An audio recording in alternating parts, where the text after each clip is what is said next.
mais uma vez no nosso canal Verdadeiro Selfie. Arlindo Salgueiro. Oba! Vanessa Pestana, nossa visitante fisioterapeuta.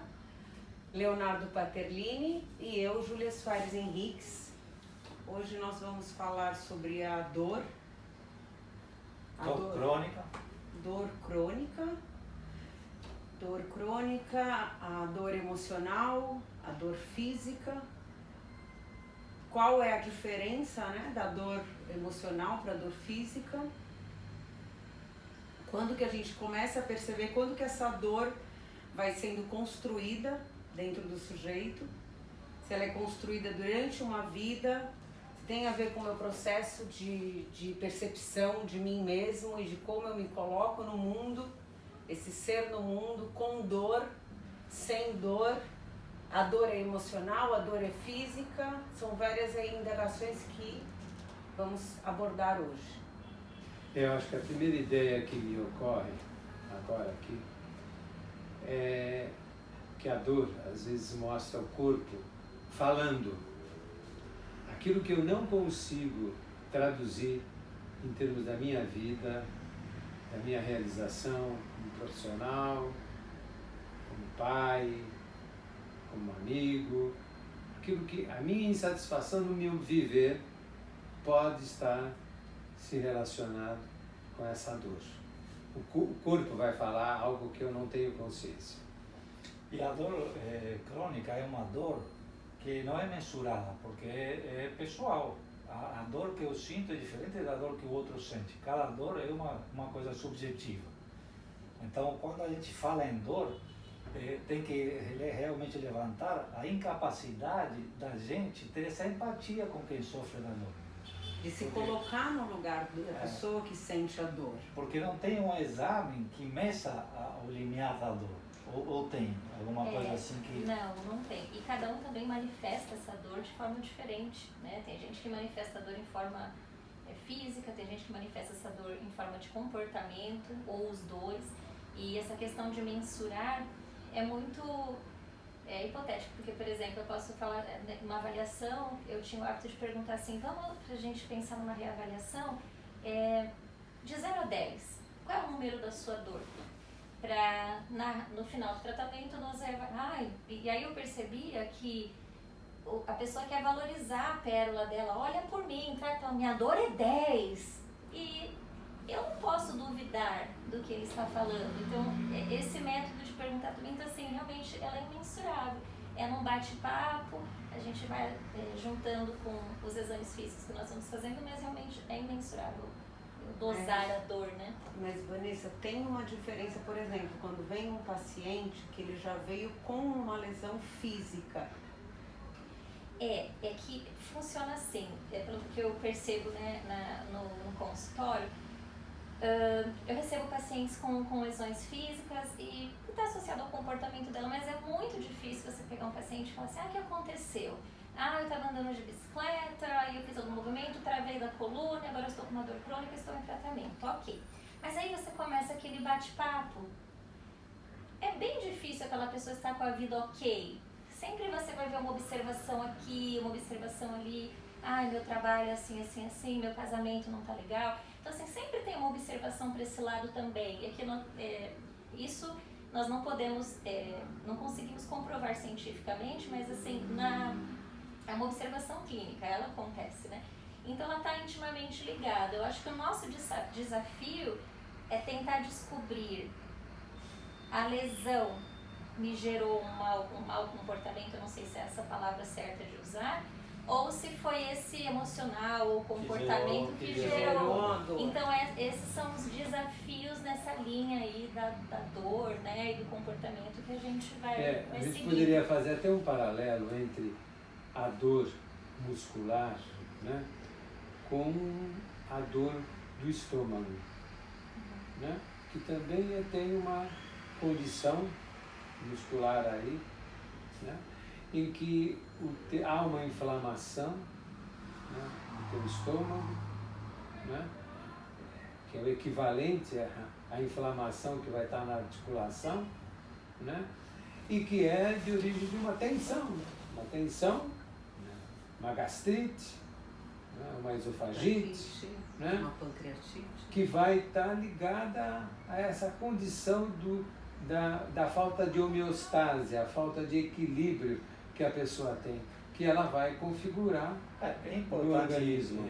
frisar que a dor crônica ela é caracterizada depois de 3 meses, 6 meses que acontece sem um motivo, sem uma causa aparente, né? Isso. A gente levantava a questão da fibromialgia, que muitas vezes é precipitada por traumas, por acidentes. Por excesso de Ou trabalho. seja, eu trabalhei durante muitos anos num spa de destino, onde iam pessoas de diferentes lugares e com diferentes problemas. Pelo geral, pessoas que tinham uma profissão e que trabalhavam muito. E eu percebi 2 situações bem interessantes. A fibromialgia, em pessoas que tinham uma carga de trabalho muito intensa, né, principalmente médicos, foi uma coisa que me surpreendeu. E também o hipotiroidismo, Hipotiroidismo. tá? Que era uma situação que também era precipitada em pessoas que tinham uma carga de trabalho, um foco no trabalho muito intenso, esquecendo muitas vezes das outras áreas. Da sua vida pessoal, Da família, sua vida familiar, do esporte, enfim, de outras áreas que também complementam. da Você convivência em sociedade. Você levantava o assunto da precipitação, o que vem antes, o que vem depois, né? Sim, e falando especificamente da fibromialgia, ela é muito discutida, inclusive, assim, na área médica, porque, na verdade, ela não é uma doença. Eles deram esse nome porque ela é um apanhado de sintomas. Então, a paciente, coitada, ela fica rodando e ninguém descobre o que ela tem. Então, isso já vai gerando um estresse. Então, ela tem dor, ela tem esses conflitos de não estão acreditando em mim na dor, porque não é uma dor que seja, por exemplo, tem doenças que você... É empatia, as pessoas não Isso. acham que é frescura. Isso. Colocam, a família muitas vezes não apoia. E né? é uma doença que não vai aparecer no raio-x, não vai aparecer numa ressonância, não vai aparecer num exame não vai aparecer em lugar nenhum.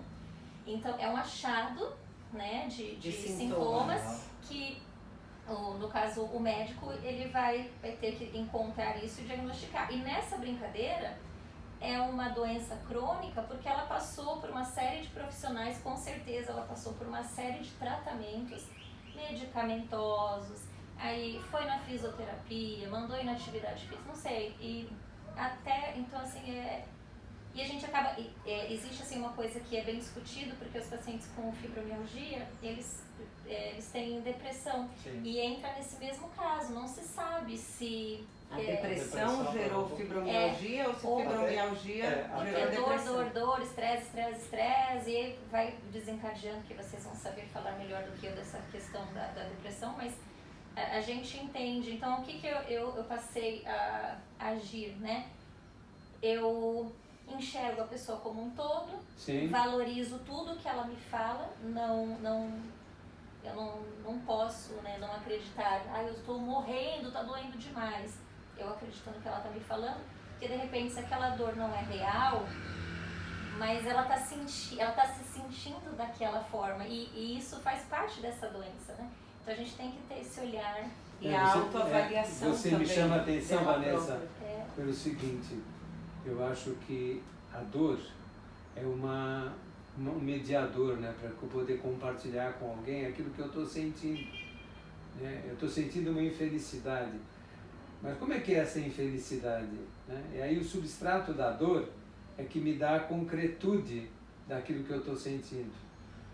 Né? Sim, e... É uma palpável, parece que eu preciso ter alguma coisa para mostrar a minha infelicidade.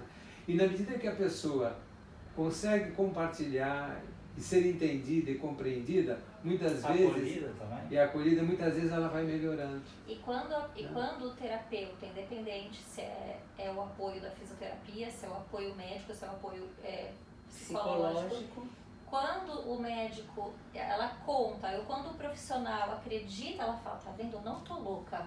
Ela precisa dessa confirmação. Olha, Então faz parte, a gente precisa ter esse entendimento, esse olhar para o paciente, né? A dor crônica, ela limita também muito, porque além, você levantou o assunto do estresse, e aí diminui a libido, diminui a capacidade de você se socializar, porque você está com dor, então reduz o repertório de uma forma muito... De comportamentos, de socialização. A gente sabe como que é importante a gente socializar.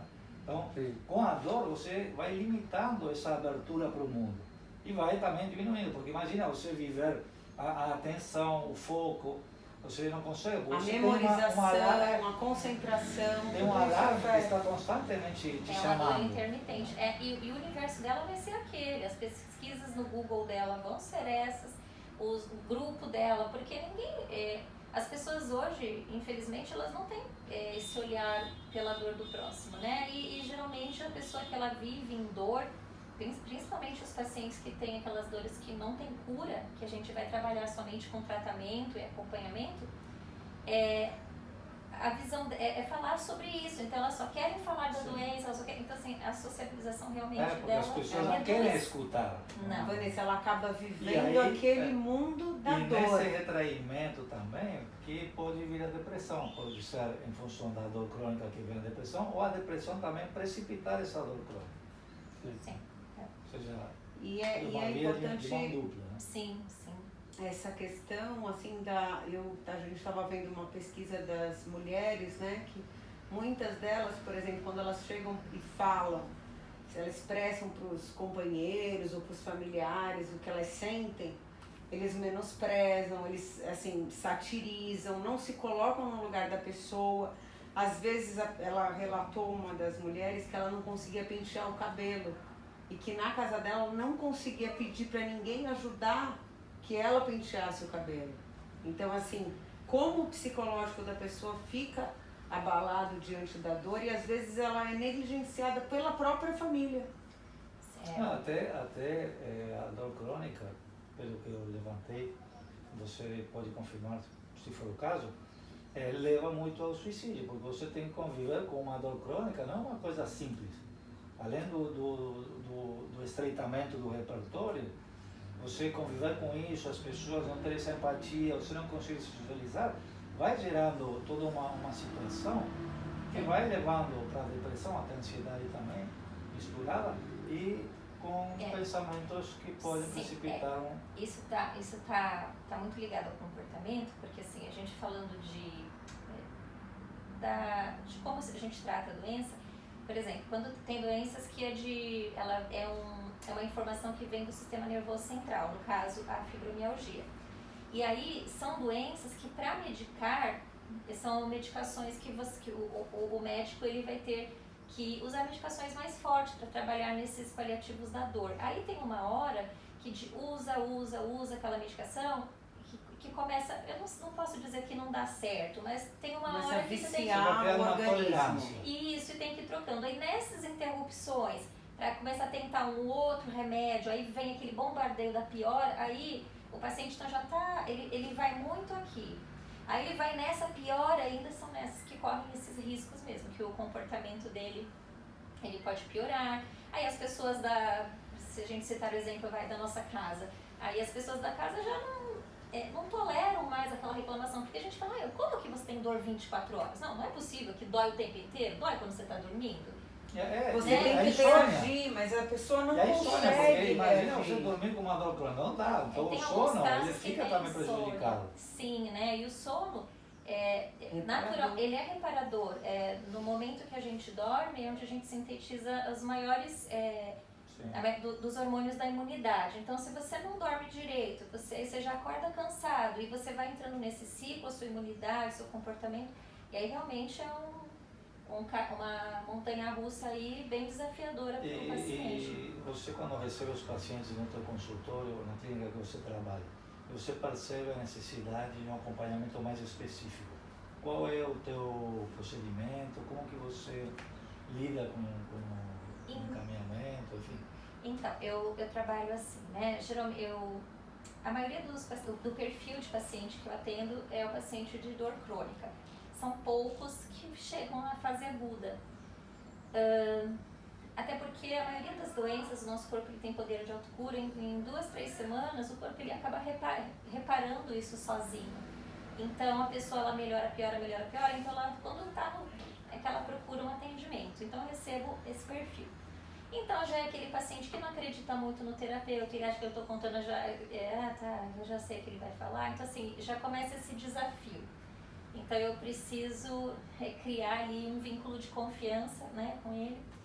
E quando eu estava conversando com a Arlindo a respeito do que nós iríamos discutir aqui, eu falei assim, eu não sabia se tinha artigos provando que essa relação paciente-terapeuta, nós sabíamos que na prática funciona, mas eu não sabia se tinha artigos provando que se não existe essa relação paciente-terapeuta, não funciona. Mas... E tem artigos que comprovam, e é uma verdade. Se a gente não cria de imediato esse vínculo, a coisa não vai. Então, não tem essa confiança e aí acaba... Isso. Eu não sei se a palavra correta é essa, eu pratico também muito, eu acho que é escuta terapêutica, porque eu estou ali na minha atividade de fisioterapia, depois que eu já criei o vínculo com o meu paciente, aí eu percebo que faz parte do tratamento.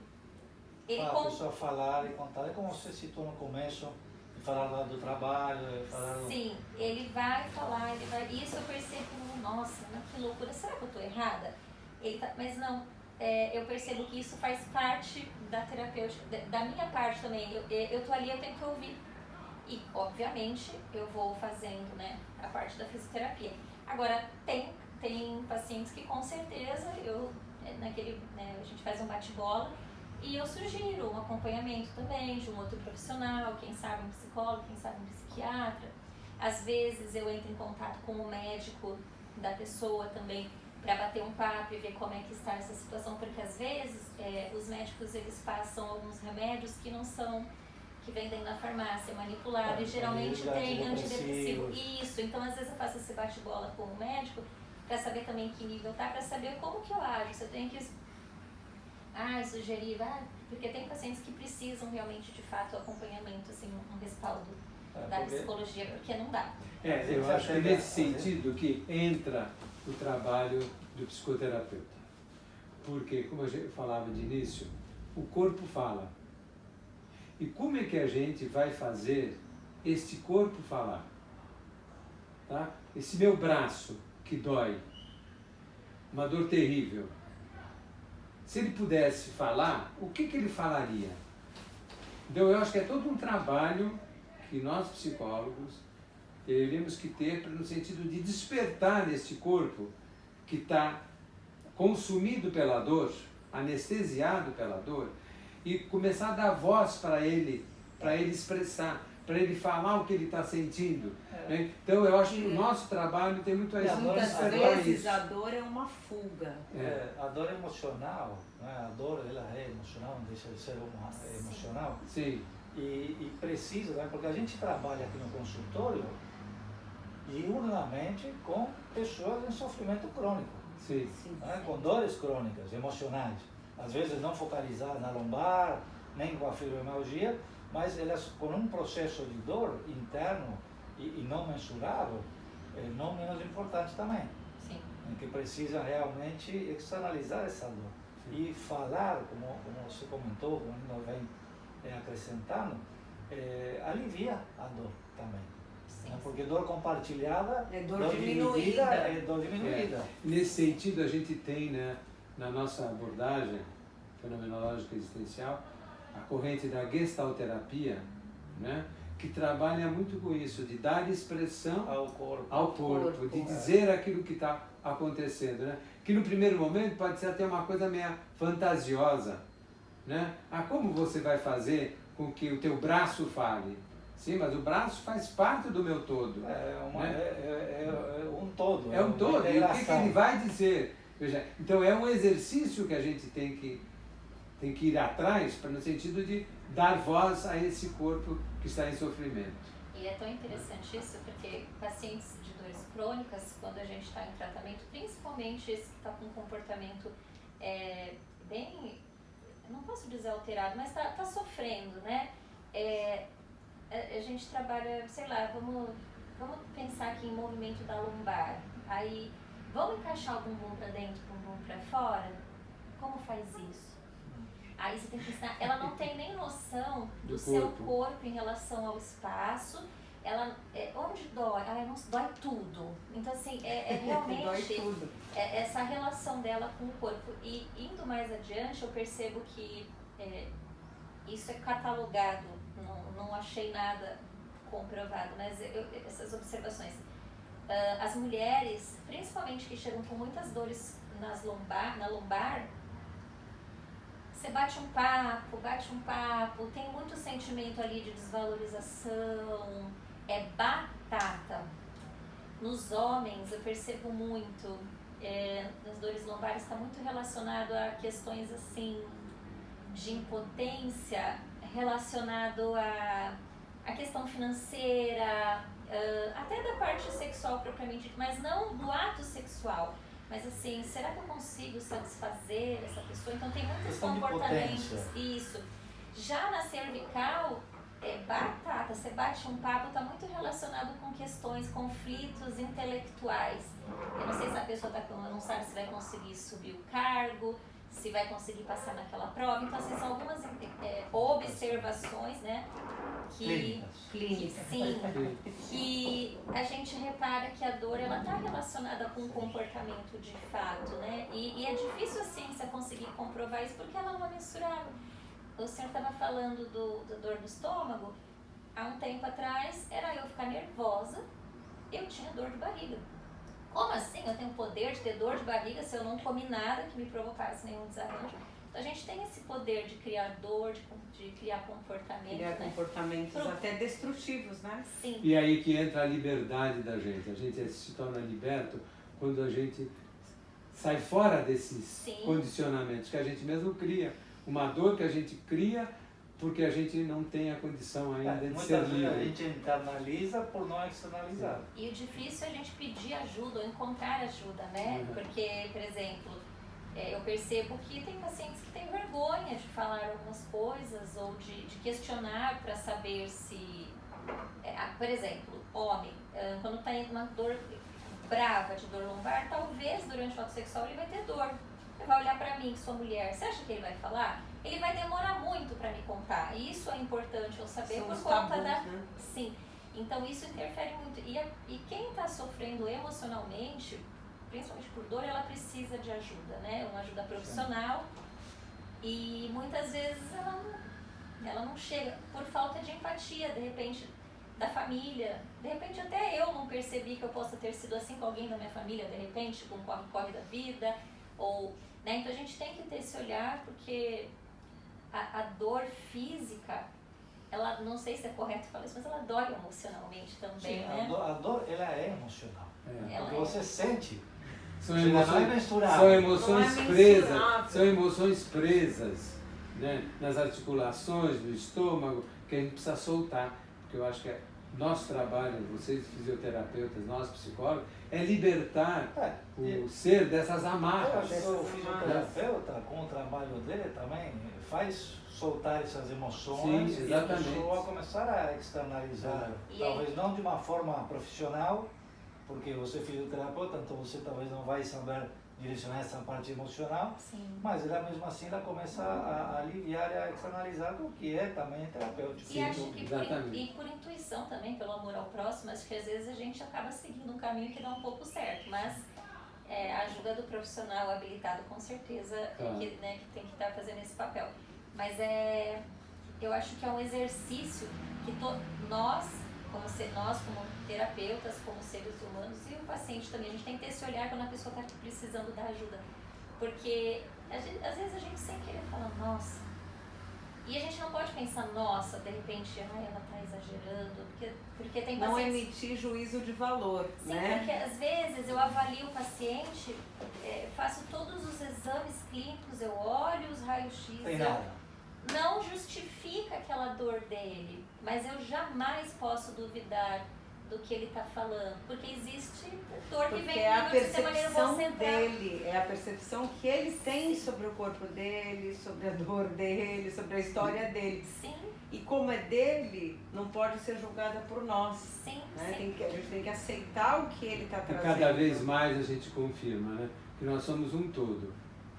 Podemos separar a mente do corpo, Não né? dá. É um todo, e é o todo que se liberta, né? Gente, eu acho que a gente Sim. chegou no Agradecer final, a né? Vanessa pela Vanessa, participação. obrigada. Vanessa Pestana, excelente Fisioterapeuta. fisioterapeuta, que Trabalha com a dor acredita crônica. na psicologia, Com é uma certeza. aliada, como nós também, que acreditamos Acreditamos muito na no trabalho da fisioterapia. fisioterapia.